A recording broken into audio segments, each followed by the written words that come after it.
Hello everyone, I am Talha and I am here for you and to solve your problems. Guys, in this video I will teach you how to download SHAREit. Okay bro. First of all, I opened Microsoft Store and research here the SHAREit. This is the original SHAREit. Okay. Check this company.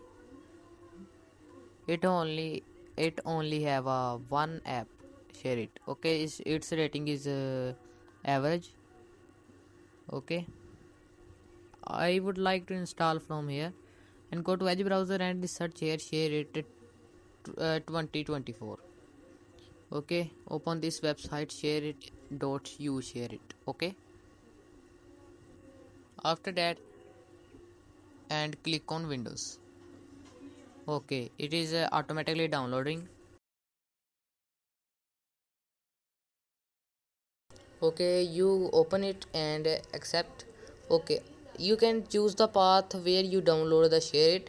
I don't like to download SHAREit from website. Okay, I go to the Microsoft store. Okay, back and go to the Microsoft store, and I like to download SHAREit from here. Okay guys, it is completely installed and open it, and you can scan the QR code from your mobile, go to the connecting to the PC. Okay guys, I hope you will like my video and it is informative for you. Thanks.